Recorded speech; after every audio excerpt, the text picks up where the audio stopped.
तालियों से स्वागत करते हैं दिल्ली से डॉक्टर नवीन जोशी नवल सर का। नवीन सर, जी बहुत बहुत आभार आपका। सबको सादर प्रणाम। मां शारदा के चरणों में नमन करता हूँ। प्रणाम सर। आप सबकी गरिमा में उपस्थिति को प्रणाम करता हूँ। तो इन्होंने जो मोटिवेशनल पंक्तियां कही और कहीं कहीं पर यह लगता है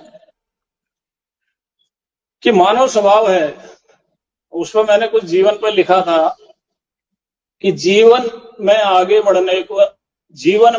बढ़ने का सतत प्रयत्न मनुष्य करता है, लेकिन आजकल एक होड़ और है साथ में, वो भी देखना पड़ेगा। हाँ जी। जीवन में आगे बढ़ने को सतत प्रयत्न मनुष्य करता है, किंतु अप्राप्य सुखों को पाने जीते जी ही नित मरता है।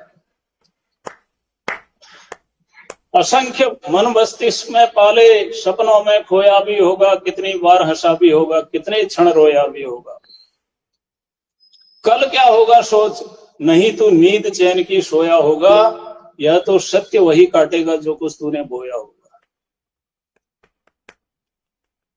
कर्म की अजा नित निर्मल मन, चैन अभीष्ट अवश्य आएगा, रचा विधाता ने जो कुछ है, कर्म पंथ चल वह पाएगा।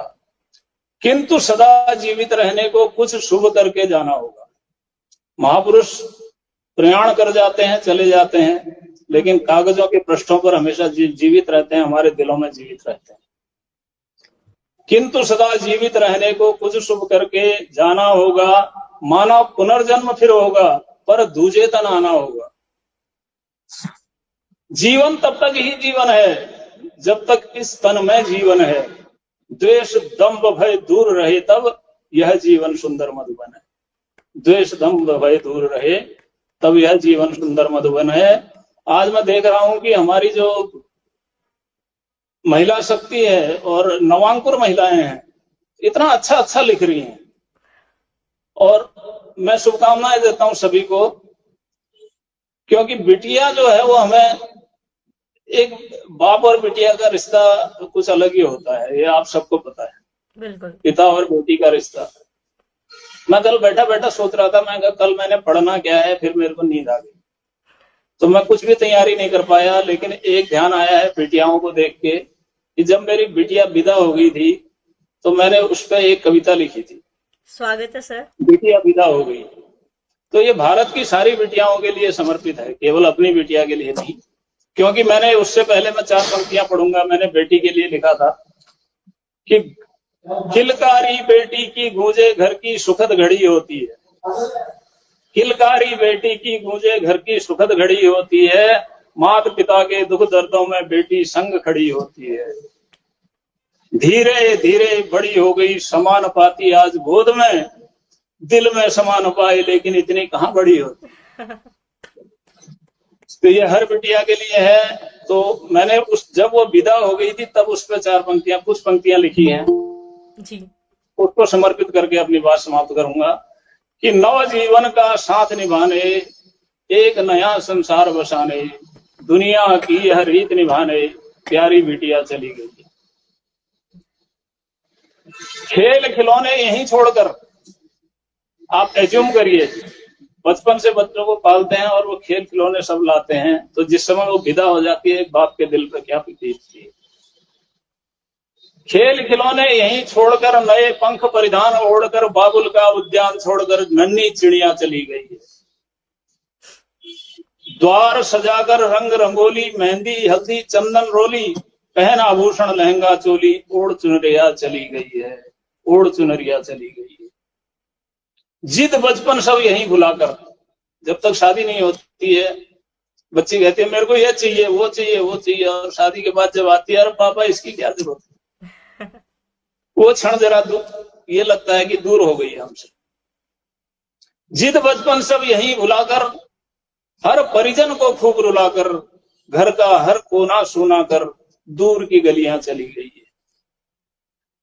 सुहाशीष ताऊ ताई की, सब परिजन बहना भाई की, माँ पापा की परछाई सी, छोड़ उंगलियां चली गई है, देखो बिटिया चली गई है।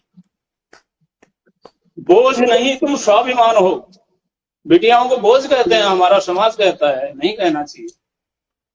बोझ नहीं तुम स्वाभिमान हो, इस मस्तक की तुम ही शान हो, पर घर के संस्कार ध्यान हो, बेशक हमसे दूर गई है।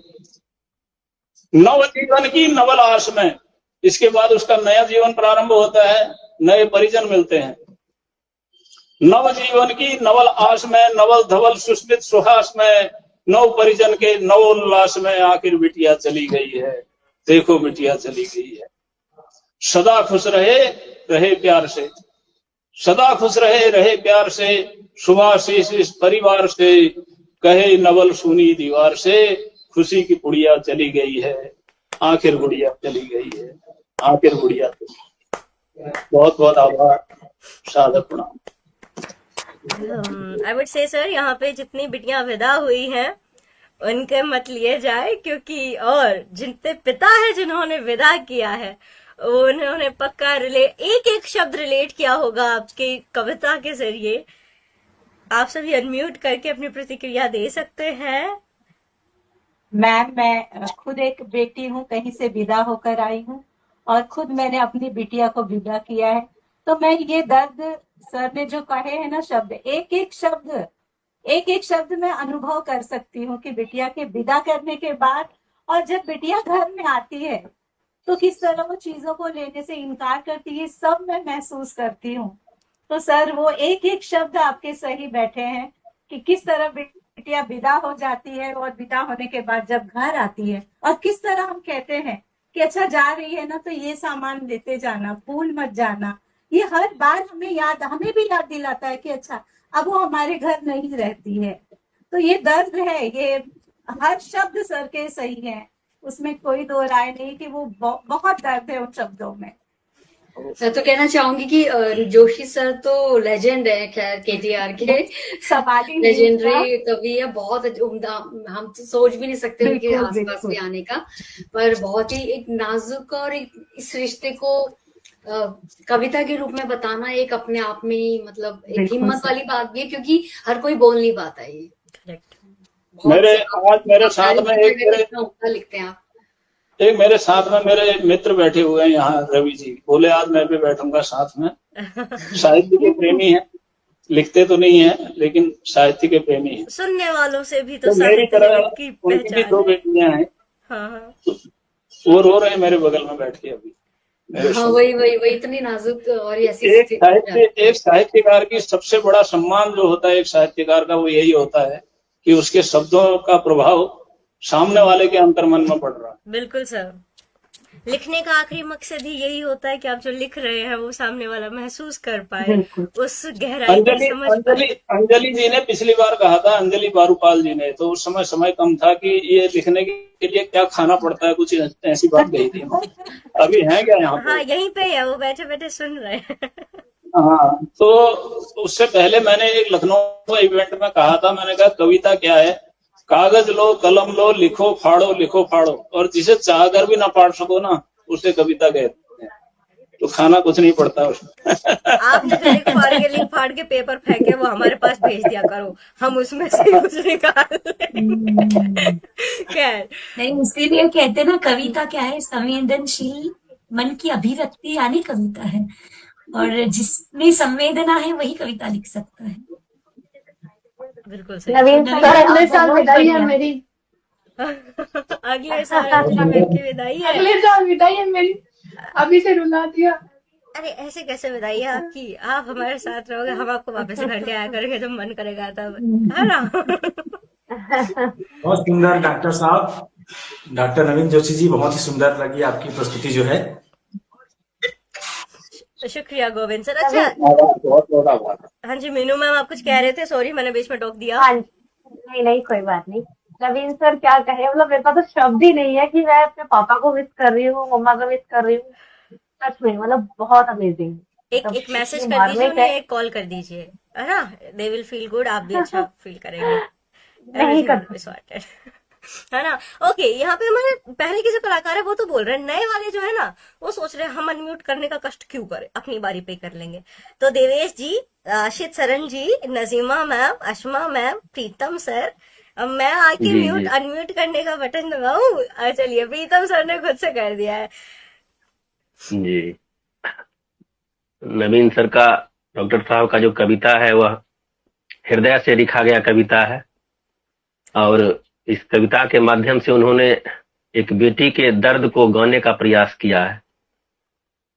तो इसके लिए यह कविता हम सभी को इनके लिए एकदम मतलब छू गई है ना, काइंड ऑफ की जी जी बेटियां भी रिलेट कर यह पा रही हैं। हृदय से लिखी गई है और हृदय को छू जाती है, ऐसी कविता है। शुक्रिया प्रीतम सर। जी। ओके सो कोई बात नहीं, आप बाकी लोग जो चुप है मैं आपको धीरे धीरे सबको अनम्यूट करवा दूंगी, टेंशन मतलब, मेरा काम ही यही है। फिलहाल नवीन सर बहुत बहुत शुक्रिया, आपकी हर कविता। 2 लाइन कहना चाहूंगी नवीन सर के लिए। बिल्कुल बिल्कुल अरुणा मैम, स्वागत है। कि महीनों से भूखा रहा था शादी के खातिर बेटी क्यों, महीनों से भूखा रहा था शादी के खातिर बेटी क्यों, लोग दावतों को लूटकर उसके नुक्स निकालते रहे, वो खर्च होता रहा थोड़ा थोड़ा उम्र भर, और हमने क्या ही क्या कहकर उस पर ताने कसते रहे, हमने क्या ही क्या बात। तो पिता के लिए ये, और 100% सही कहा। नवीन सर की आंखों में वो दर्द दिखाई दे रहा था।